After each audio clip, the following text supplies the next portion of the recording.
Halo, Assalamualaikum warahmatullahi wabarakatuh. Perkenalkan, nama saya Siti Sulatunaziah dengan NIM 44452400026.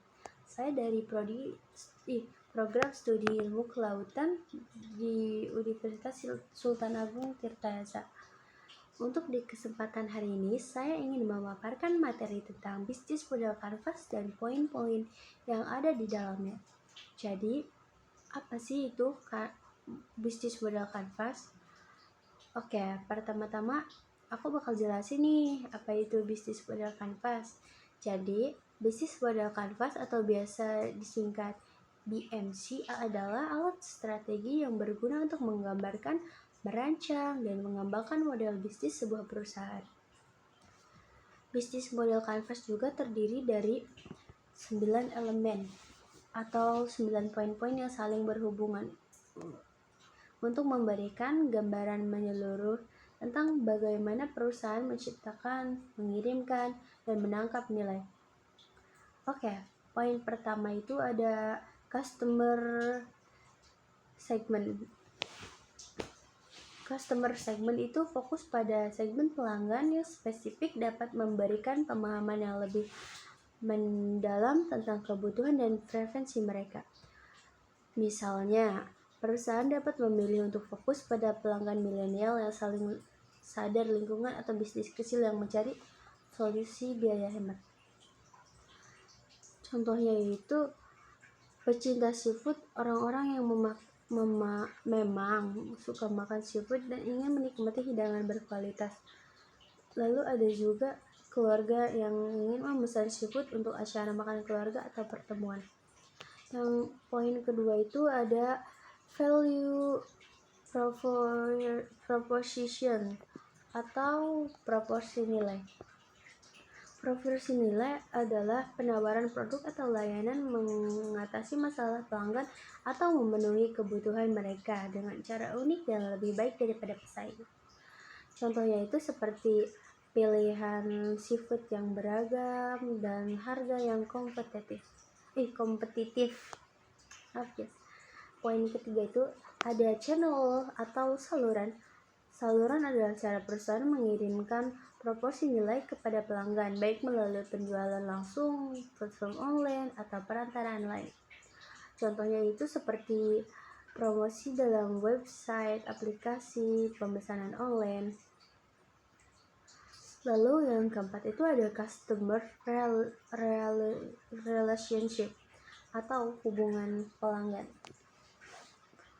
Hubungan pelanggan menggambarkan cara perusahaan berinteraksi dengan pelanggan untuk membangun loyalitas dan kepuasan jangka panjang, seperti memberikan diskon untuk pelanggan tetap, lalu layanan yang ramah. Yang kelima itu ada review stream atau aliran pendapatan.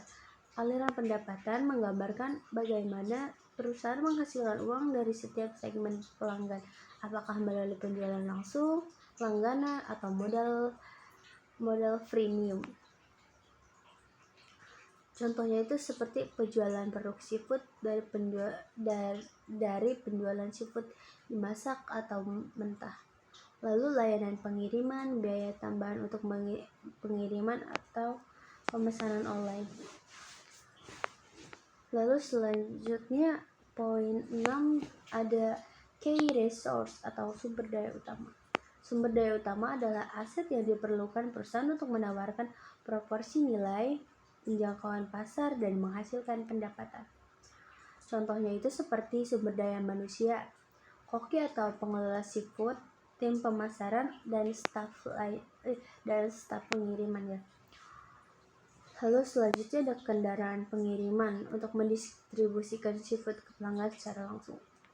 Yang poin 7 adalah key activities atau kegiatan utama. Kegiatan utama adalah aktivitas yang dilakukan perusahaan untuk menjalankan model bisnis seperti produksi, pemasaran, dan pengembangan produk. Contohnya itu seperti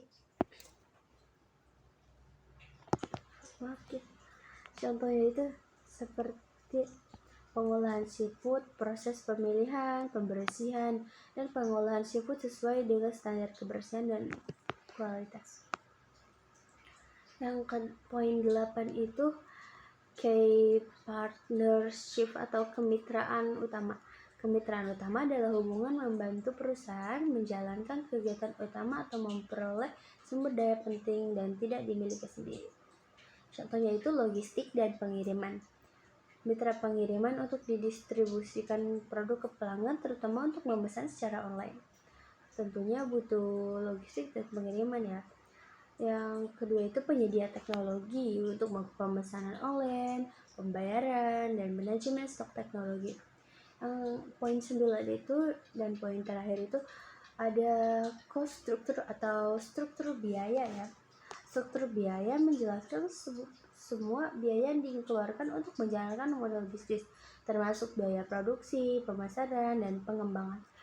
Contohnya itu seperti pembelian bahan baku atau biaya untuk membeli seafood segar dan dari pemasok. Yang selanjutnya itu ada gaji karyawan dan pengolahan dan persiapan biaya untuk mengolah dan menyiapkan makanan juga ya. Lalu pemasaran dan promosi. Mungkin itu saja. Kesimpulannya itu dengan pendekatan yang lebih baik terhadap setiap poin di setiap 9 poin itu, perusahaan dapat membangun model bisnis yang solid dan kompetitif serta menciptakan nilai yang berkelanjutan bagi pelanggan dan stakeholder lainnya. Oke, terima kasih. Assalamualaikum warahmatullahi wabarakatuh.